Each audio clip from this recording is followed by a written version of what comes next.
കൊച്ചി വാർത്താ ചാനലിലേക്ക് സ്വാഗതം. ഇന്ത്യൻ ഓഹരി വിപണിയിലെ നിക്ഷേപം പ്രതിപക്ഷ നേതാവ് രാഹുലിന്റെ ആസ്തിയിൽ ഉണ്ടാക്കിയത് 59% വർധന. ഇന്ത്യൻ ഓഹരി വിപണിയുടെ വിശ്വാസ്യതയെ രാഹുൽ പരസ്യമായി ചോദ്യം ചെയ്തതിനു പിന്നാലെ BJP IT സെൽ മേധാവി അമിത് മാളവ്യയാണ് വിവരങ്ങൾ പുറത്തുവിട്ടത്. രാഹുൽ മൊത്തം ആസ്തിയുടെ 43% ഓഹരി വിപണിയിലാണ് നിക്ഷേപിച്ചിരിക്കുന്നത്. സ്റ്റോക്ക് മാർക്കറ്റിന്റെ വിശ്വാസ്യതയിൽ സംശയമുള്ള രാഹുൽ പിന്നെന്തിനാണ് ഇത്രയധികം തുക വ്യക്തിപരമായി നിക്ഷേപിച്ചതെന്ന് അദ്ദേഹം ചോദിച്ചു. രാഹുലിന്റെ മൊത്തം പ്രഖ്യാപിത ആസ്തിയുടെ 43% സ്റ്റോക്ക് മാർക്കറ്റിലാണുള്ളത്. ഇന്ത്യൻ വിപണികളിൽ വലിയ വിശ്വാസമാണിത് കാണിക്കുന്നത്. 2024 മാർച്ച് 15 വരെ അദ്ദേഹം 4.3 കോടിയുടെ ഓഹരികളാണ് സ്വന്തമാക്കിയത്. 3.8 കോടിയുടെ മ്യൂച്വൽ ഫണ്ടുകൾ കൈവശം വെച്ചിട്ടുണ്ട്. കൂടാതെ 15 ലക്ഷം രൂപ ഗോൾഡ് ബോണ്ടുകളിൽ നിക്ഷേപിക്കുകയും ചെയ്തു. 2019 അപേക്ഷിച്ച് രാഹുലിന്റെ 59% വർദ്ധിച്ചു.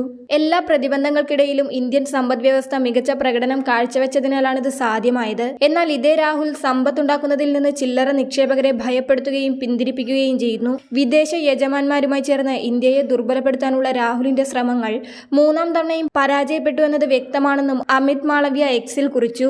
രാഹുലിന് നിക്ഷേപമുള്ള കമ്പനികളുടെ പേര് വിവരങ്ങളടക്കം ഉൾപ്പെടുത്തിക്കൊണ്ടാണ് മാളവ്യയുടെ ട്വീറ്റ്. ഓഹരി വിപണി നിയന്ത്രണ ഏജൻസിയായ securities and exchange board of ഇന്ത്യയുടെ മേധാവി മാധവിപുരി ബുച്ചിനും ഭർത്താവും അദാനി ഗ്രൂപ്പുമായി ബന്ധപ്പെട്ട രഹസ്യ വിദേശ നിക്ഷേപങ്ങളിൽ പങ്കാളിത്തമുണ്ടെന്ന് US-ലെ ഹിൻഡൻബർഗ് റിസർച്ചിന്റെ പുതിയ റിപ്പോർട്ട് വന്നിരുന്നു.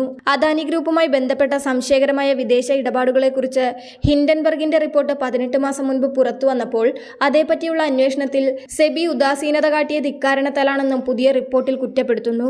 മൊറീഷ്യസ്, ബർമുഡ അടക്കം രാജ്യങ്ങളിലെ കടലാസ് കമ്പനികളിലാണ് അദാനി ബന്ധമുള്ള രഹസ്യ നിക്ഷേപമുള്ളതെന്ന് റിപ്പോർട്ടിൽ ആരോപിച്ചിരുന്നു. ഗൗതം അദാനിയുടെ മൂത്ത സഹോദരൻ വിനോദ് അദാനിയാണ് ഈ ഇടപാടുകൾ നിയന്ത്രിക്കുന്നത്. മാധവിപുരിയും ഭർത്താവ് ധാവൽ ബുച്ചിയും 2015 സിംഗപ്പൂരിൽ ആരംഭിച്ച അക്കൗണ്ടിൽ $1 കോടി നിക്ഷേപമുണ്ടെന്നാണ് ഹിൻഡൻബർഗിന്റെ പുതിയ റിപ്പോർട്ടിൽ ആരോപിക്കുന്നത്. ഈ തുകയുടെ സ്രോതസ് ശമ്പളമെന്നാണ് കാണിച്ചിരിക്കുന്നത്.